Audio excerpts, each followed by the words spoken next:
saudara, saya akan membahas kepada jemaat GBI Proklamasi tentang iman. Coba koreksi ya, waktu Pak Daud, waktu Pastor Daud berkorban, coba koreksi, benar nggak bahwa di dalam saudara itu ada iman? Ya, kita lihat dulu, bisa dikeluarkan slide ya. Wah, ini kekecilan dalam jawabannya. Rupanya ada tulisannya. Oke, perhatikan di slide saudara. Kalau saudara perhatikan di Alkitab, saudara juga nggak apa-apa. Oke, kita baca 1, 2, 3. Sebab semua yang lahir dari Allah, dan inilah kemenangan yang mengalahkan dunia. Siapa? Iman kita, saudaraku. Haleluya. Iman kita. Nah, beberapa cerita di dalam firman Tuhan ini, hari ini saya akan angkat saudara untuk membuka mata rohani kita. Kita ini sebenarnya punya iman atau tidak? Coba saya mau tahu siapa di sini yang punya iman? Siapa di sini yang punya iman? Angkat tangannya dong. Ya kan? Ini semuanya, makanya orang Kristen banyak ngaku-ngaku punya iman, saudaraku. Tetapi ini harus terbukti. Sebab semua yang lahir dari Allah mengalahkan dunia, dan inilah kemenangan yang mengalahkan dunia, iman kita. Ternyata saudaraku, banyak orang mengisi dan memenuhi gereja, tetapi imannya nggak ada. Kenapa iman nggak ada? Sebenarnya iman itu apa? Dan iman itu siapa sih sebenarnya? Puji Tuhan saudara, hari ini Tuhan bukakan buat kita dengar baik-baik saudara. Satu kali Yesus berkata begini, ya, perhatikan ke saya. Kelak anak manusia datang kedua kali. Pertanyaan Yesus apa saudara? Betul, masih adakah? So, iman itu apa? Itu satu ya. Kelak anak manusia itu datang, masih adakah iman di bumi? Yang Yesus pertanyakan iman loh. Lalu satu kali lagi Yesus dalam satu situasi dia bilang begini, jikalau engkau mempunyai iman sebesar biji sesawi saja, engkau sanggup gak baik? Memerintahkan gunung itu pindah, saudara. Pertanyaan saya buat kita semuanya, benar nggak sih maksudnya Tuhan itu memang benar-benar ingin menggeser gunung? Tuh, selama ini banyak orang, banyak juga pendeta, saya juga dulu seperti itu, selalu mengartikan kalimat ini kiasan, seperti perumpamaan, masalah dan problem. Dan saya mau bilang, sebenarnya memang Tuhan mau perintahkan gunung itu sebenarnya. Bisa? Hah? That's good. Tuhan sebenarnya itu mau kasih tahu, saudaraku, dengar baik-baik hari ini, dengar baik-baik. Ini pengajaran nggak saudara dapat di mana-mana, saudaraku. Jujur saya bilang, saya dibukakan Tuhan dan saya pun dulu merasa bodoh sekali. Sebenarnya maksud Tuhan itu betul. Kalau kau punya iman sebesar biji sesawi, engkau bisa perintahkan gunung itu pindah dari tempatnya ke tempat lain. Itu betul, bukan biasa. Kalau Tuhan memang biasa, itu memang gunung beneran. Halo, itu memang gunung beneran. Makanya Tuhan mau cari ini sekarang zamannya gerakan Roh Allah itu benar-benar menjamah semua gereja di seluruh dunia. Tuhan mau kembalikan pengajaran yang aslinya itu, saudara. Connect gak dengan ini? Connect, saudara. Pertanyaannya, kenapa kita sering sekali mau lakukan ini, bahkan mau minta ini, mau berbuat ini, gak pernah kenyataan. Kenapa? Itu bukan iman.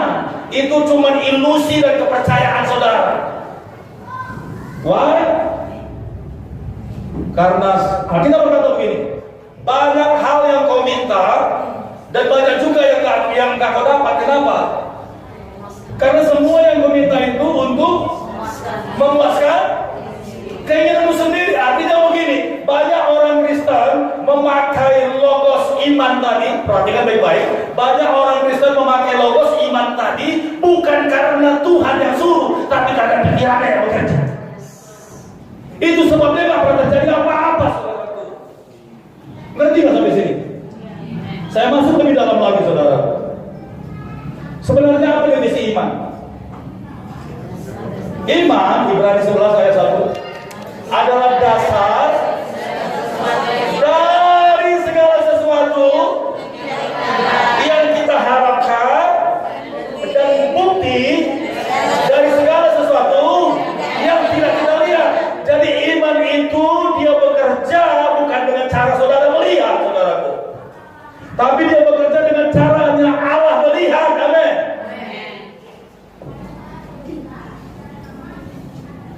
Nah, sekarang saya tambahin lagi ayatnya biar saudara banyak pengetahuan tentang iman.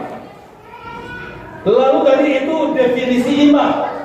Lalu iman ini bagaimana biar bisa muncul di dalam diri kita? Ayo, ini yang terpenting. Dari mana iman itu bisa muncul di dalam hidup saya? Timbul akan pendengaran. Betul sekali.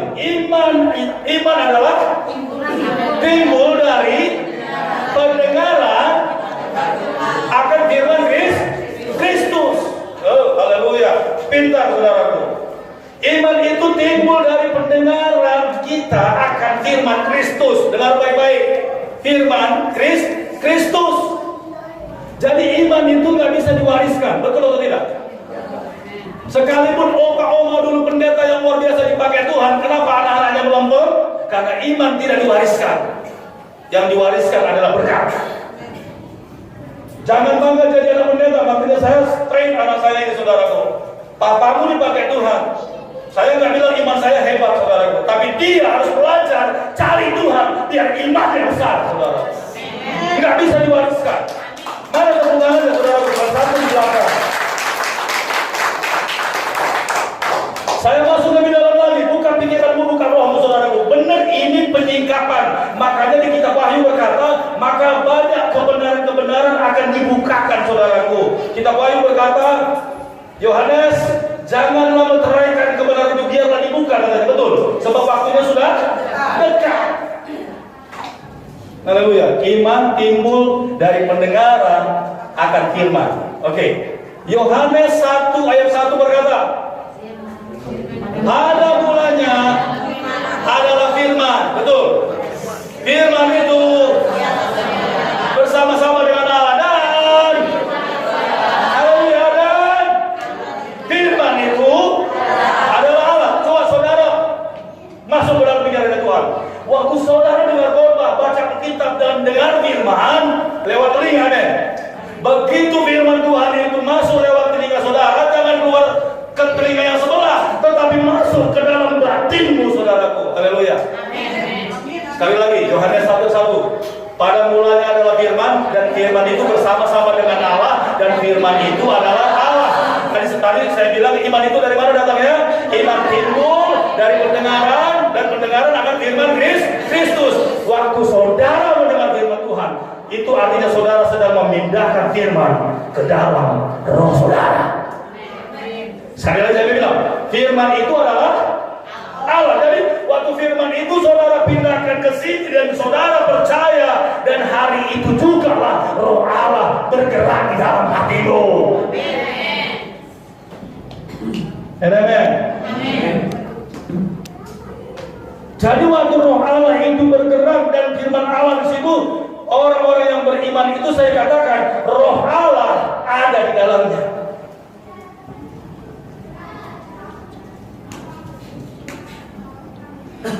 Coba kita tes, saudaraku. Berapa banyak kali kita tidak ngeh di sini. Lalu kalau roh Allah ada di dalam kita, lalu dia kita aktifkan, saudara. Semua firman Tuhan ini kita percaya, kita terima dan kita dengarkan masuk ke dalam di sini. Itu roh itu, saudaraku, hidup, dan itu yang namanya iman. Saya masuk lebih dalam lagi. Kita Kejadian berkata begini, pada mulanya roh Allah melayang-layang, betul? Benar nggak? Benar.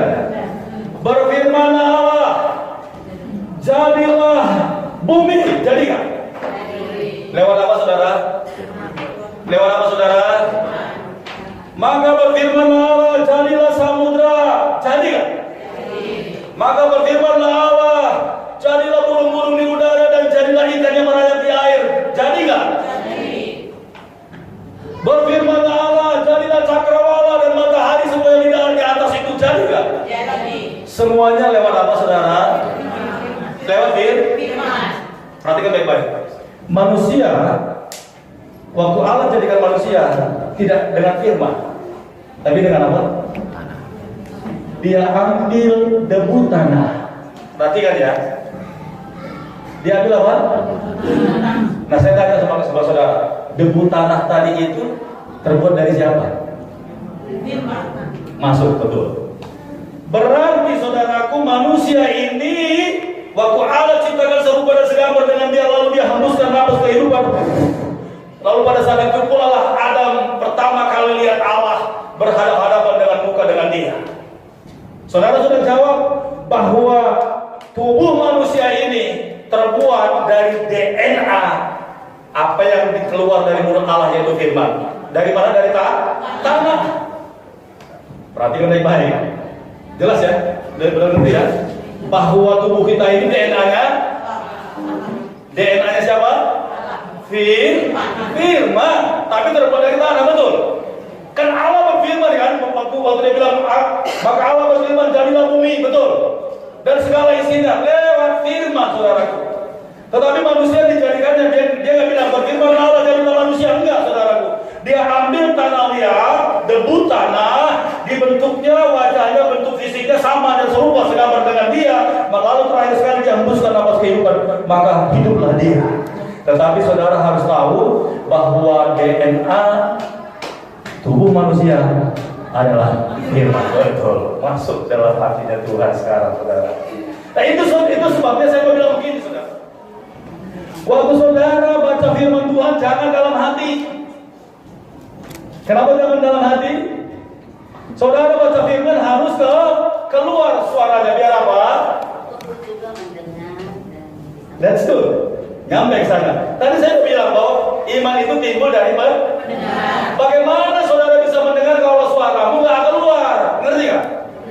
Jadi kalau saudara rajin baca firman dan saudara keluarkan suaramu, itu artinya DNA seluruh tubuhmu itu bergetar dengan firman Tuhan. Kenapa?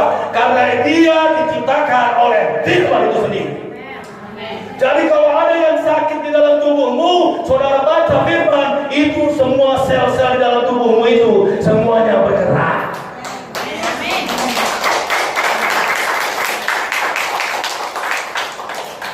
This is the secret of God. Makanya jangan main-main dengan firman. Gereja kehilangan pengajaran ini, saudara. Jadi waktu saudara setiap kali membaca firman Tuhan, keluarkan suaramu. Sampai dari atas rambutmu ini sampai di kaki itu semua molekul-molekul sel itu semuanya menggeliat, saudara. Kenapa? Waktu saudara sedang bacakan firman, dia ingat historinya bahwa aku ini DNA-nya adalah firman, saudaraku. Itu sebabnya Yesus berkata, jika engkau punya iman sebesar biji sesawi, engkau sanggup perintahkan gunung itu. Kenapa? Gunung itu pun berpikir dan berkata, aku ini DNA-nya firman. Nah kalau firman itu ada di dalam hatimu, semua di bawah kolong langit ini tunduk kepadamu. Benar kan firman tadi? Haleluya. Sampai sini ngerti? Jangan tetap saya serius begitu dong. Wah ini khotbahnya ini. Aduh, nggak bisa saya bikin bernapas ini. Dek, gunung bisa pindah? Bisa ya? Amin. Bilang sama Tuhan, Tuhan, aku mau ikuti firman Tuhan. Itu sebabnya saudaraku, coba kita lihat ya. Haleluya. Ini kisahnya. Ya. Praise the Lord. Coba kita buka satu histori saja. Semua yang saya ucapkan ayat tadi itu sudah ada di sini. Bilangan 20. Ini ada satu kisah, saudara. Bilangan 20. Jadi sebenarnya Tuhan Yesus itu tidak berandai-andai, tidak pakai maaf sekali lagi, bukan mengecilkan firman-Nya dia sendiri, bukan. bahwa kalau dia memang bilang gunung, itu memang betul-betul gunung, saudara. Itu sebabnya Petrus satu kali disuruh waktu mau bayar pajak. Waktu Yesus ditagih untuk bayar pajak, bayar Allah. Yesus bilang sama murid-muridnya, bagaimana kas persekutuan kita? Waduh guru, kasnya lagi kosong. Yesus suruh Petrus kemana? Ke pantai, ke danau dulu, ya kan, ke danau ya. Nah Yesus bilang apa? Ambil ikan, pancinglah, engkau akan menangkap ikan, dan bukalah di dalam mana? Di dalam mulut ikan, dan engkau akan menemukan apa? Dua keping. Kalau dipikir secara logika, itu berandai-andai atau memang karena Yesus yang berfirman semuanya ini ada, itu ngikut semua, saudara. Nggak ada yang istilahnya diremehkan. Semua firman Tuhan ini kita harus buktikan. Saya percaya kalau benar-benar kita pindahkan firman Tuhan itu di sini dan dia bergerak, saya mau bilang ya, iman itu sebenarnya adalah iman roh Allah yang bergerak. Coba katakan sama saya, iman itu sebenarnya adalah roh Allah yang bergerak. Amen. Itu saudara cari di Alkitab nggak ada. Itu definisi daripada korbannya saya siang hari ini. Ambil saudara baca firman dengan firman, bilang aku nggak mau ketinggalan Tuhan. Aku mau Tuhan Yesus seperti firman Tuhan siang hari ini. Selama ini saya salah masalah iman. Saudara pikir iman itu cuma sekedar percaya, saudara. Iman itu cuma sekedar logos bahwa Kristen. No. Saudara nggak perlu disebut Kristen, tetapi kalau Yesus ada di dalam engkau adalah orang beriman. Itu sebabnya Abraham, dia bukan punya agama. Secara leluhur dia penyembah berhala, tetapi waktu dia dengar firman dan dia percaya, dia hidup di hatinya, dia bapak orang yang beriman. Sekarang ini banyak orang berani dan suka disebut Kristen, tetapi imannya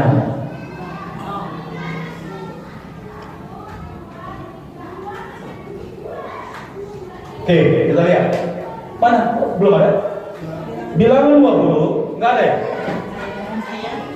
Oh, sorry. Bilangan 20 dari ayat 2. Oke, nggak jauh-jauh lah. Nggak jauh-jauh. Sorry. Saya terus semangat ya. Nah, ayo. Saya akan baca satu ayat, saudara baca satu ayat. Suaranya kencang-kencang sekali lagi. Iman timbul dari pendengaran akan firman Kristus. Katakan amin.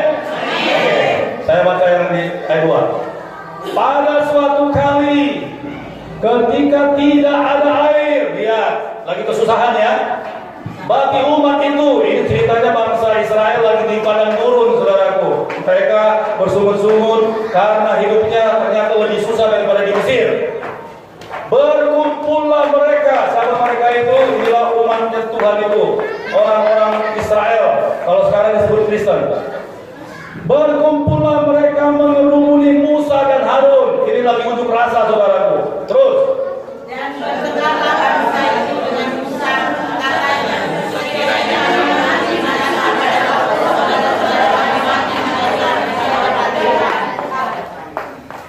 dan kita kalau boleh satu suara ya, gitu. Jadi nanti nggak jelas bacanya.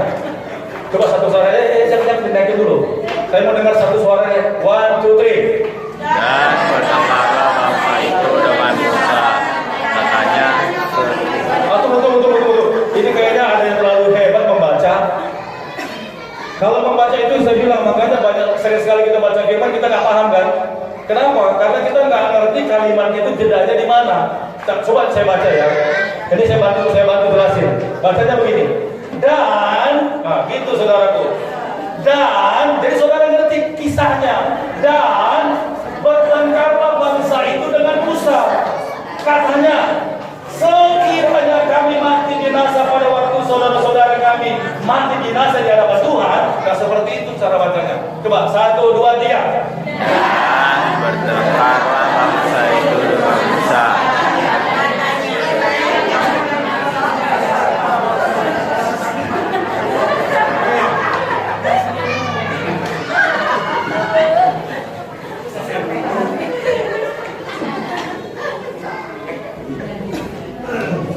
Makanya saya jogging sebentar. Ada pendeta yang sangat terkenal saudara. Kemana-mana dia khotbah selalu dia pakai. Dia bawa ada satu juru bacanya Alkitab saudara.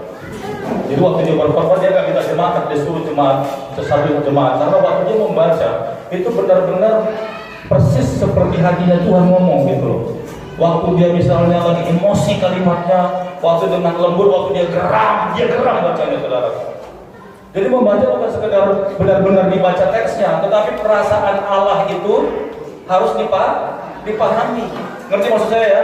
Nanti di rumah belajar baik-baik dalam baca, bukan sekedar makanya kita nggak pernah tahu maunya Tuhan. Oke, berikut bagian saya. Saudara lihat ya. Mengapa kamu membawa jemaat Tuhan? Ini tadi bahasa komplainnya mereka, unjuk rasa mereka. Mengapa kamu membawa jemaat Tuhan kepada gurun ini? Supaya kami dan ternak kami mati di situ. Nah, ngerti nggak cara bacanya? Enak kan? Supaya kami dan ternak kami mati di situ. Mereka komplain sama Musa dan Harun, saudaraku. Terus bagian jemaat. Ayo, jadi jemaat tuh sekarang. Untuk membawa kami ke tempat ini yang bukan tempat menabur, tanpa saudara, aku dan terima, bahkan air pun tidak ada, gitu loh, ya kan?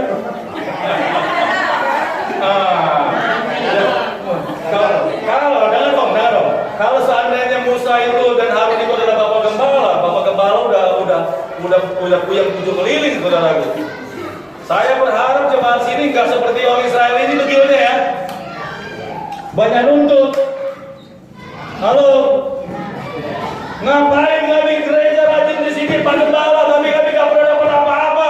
Aduh, ini contohnya. Ya, sekarang bagian saya. Maka, ya, sekalipun karena titik-titik saya membacanya panjang ya. Maka pergilah Musa dan Harun dari umat itu, mereka menyingkir saudara, ke pintu kemah pertemuan. Ini kemah ibadah ya. Lalu sujud. Perhatikan baik-baik. Kemudian tampaklah kemuliaan Tuhan kepada mereka. Oke, bagian jemaat. Yang 7.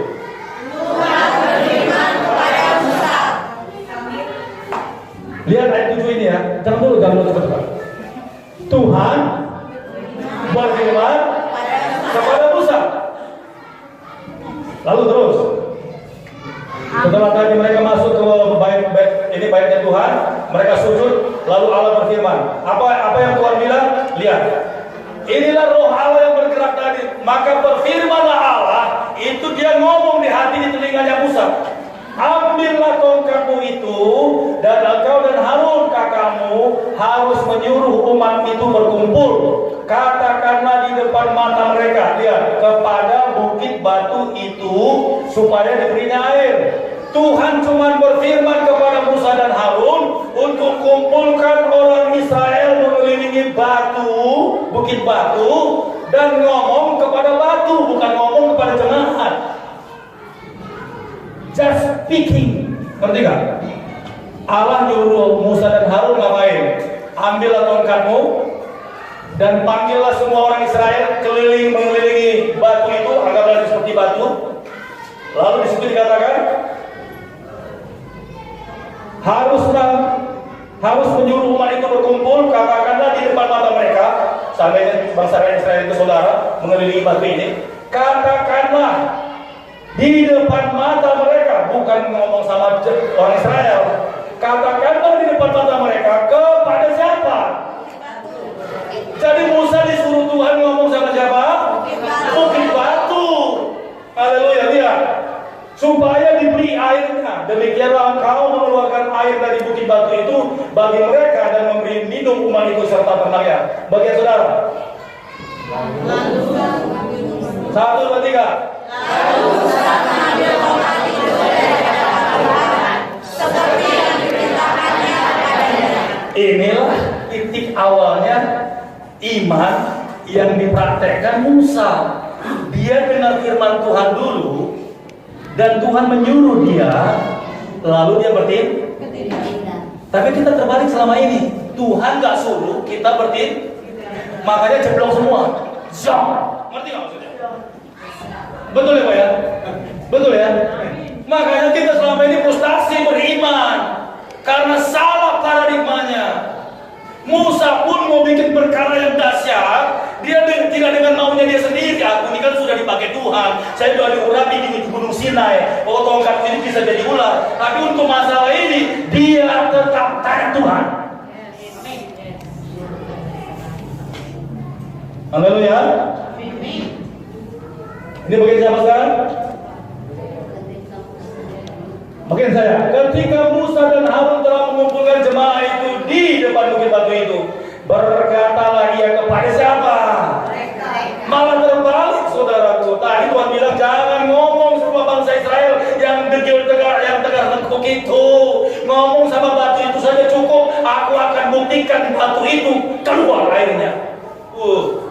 Kira-kira peristiwa itu kalau kita bikin dramanya, lalu datang Musa, dia suruh orang Israel itu berkumpul di batu itu, lalu dia bilang begini, hai batu, aku perintahkan kau di dalam nama Allah yang hidup, keluarkan air dari kau.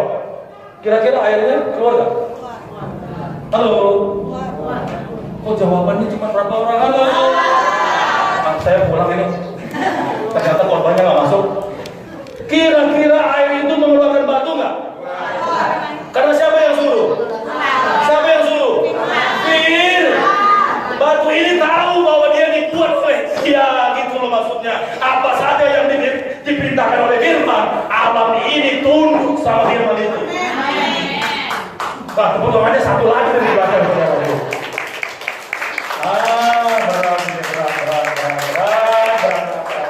Haleluya. Haleluya. Amen. Berfirmanlah Allah kepada Musa, kumpulkanlah umat itu di tengah-tengah batu itu dan katakanlah kepada batu itu. Tapi di sini dia Musa, inilah yang kita mencatat dosa Musa. Makanya banyak hamba Tuhan orang Kristen jadi berdosa. Semakin kenal Tuhan semakin berdosa. Kenapa? Apa yang Tuhan suruh tidak dikerjakan. Semakin berdosa, saudaraku. Itu sebagai gereja semakin degradasi, nggak ngerti apa maunya Tuhan, nggak dengar dengan firman. Saudara coba baca judulnya di Alkitab, benar nggak? Dosa Musa di situ judulnya. Hah? Tuh, lihat. Padahal Musa sedang mengekspresikan sebuah iman, tapi dia keliru mengaplikasikannya, saudara.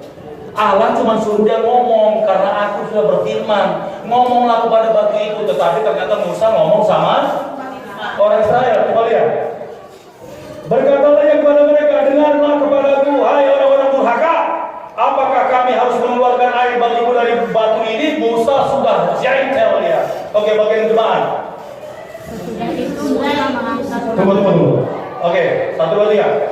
Sesudah itu Musa mengangkat tangannya, lalu mengumpul batu itu dengan batu-batunya kembali. Maka keluarlah banyak air, sehingga umat itu dan terang mereka dapat minum. Ayat 12.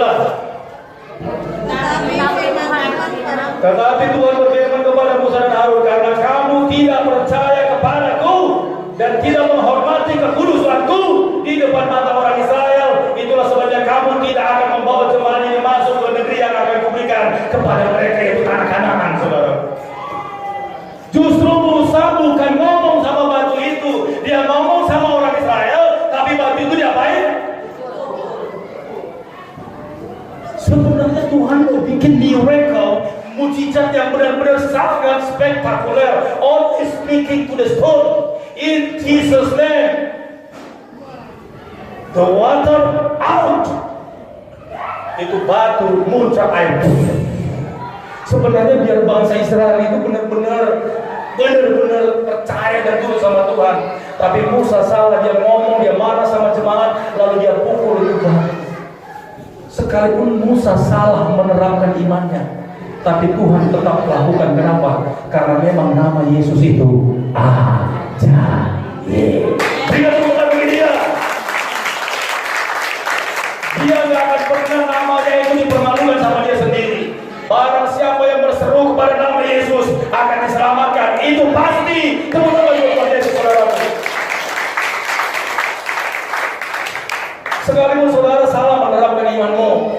tetapi karena engkau punya dasar nama Yesus, tetap dia lakukan. Tetapi engkau sudah bersalah di hadapan Tuhan dengan imanmu.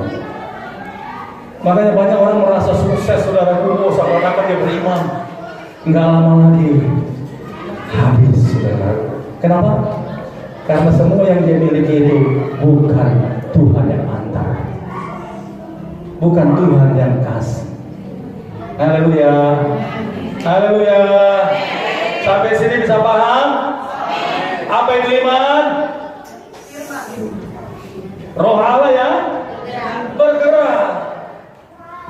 Makanya kita Yakobus berkata, iman pada hakikatnya tanpa perbuatan adalah mati. Itu artinya gini, saudara, banyak orang Kristen nggak tahu arti ini. Dia karena dia cuma hanya bicara level iman tanpa perbuatan pada hakikatnya mati, bukan itu. Maksudnya gini, kalau Roh Allah sudah ngomong sama kamu, tapi kamu nggak mau bertindak, imanmu itu nothing. Ngerti maksudnya? Kalau Roh Allah sudah ngomong di dalam hatimu, sekalipun tidak masuk akal, sekalipun gak mungkin, kayak Musa tadi, batu karang cuy, di padang gurun lagi, sepertinya gak mungkin, tapi Musa tetap melakukannya sekalipun dia salah di hadapan Tuhan. Ternyata batu itu mengeluarkan air. Sekali lagi saya mau bilang sama saudara, jangan terlalu mudah sebutkan iman atau perbuatan pada hakikat yang mati. Kadang-kadang kita tunjuk orang iman sih, mana imanmu? Iman tanpa perbuatan mati. Padahal kita tanpa pengertian ilahi. Sekali lagi, Yakobus itu berkata, iman tanpa perbuatan pada hakikat yang mati adalah iman Roh Allah yang bergerak. Sekali lagi saya tegaskan, kalau Roh Allah sudah berbicara di dalam hatimu untuk melakukan sesuatu, tapi kau tidak mau lakukan, bukan tidak berani dan tidak percaya, imanmu kandas, saudara.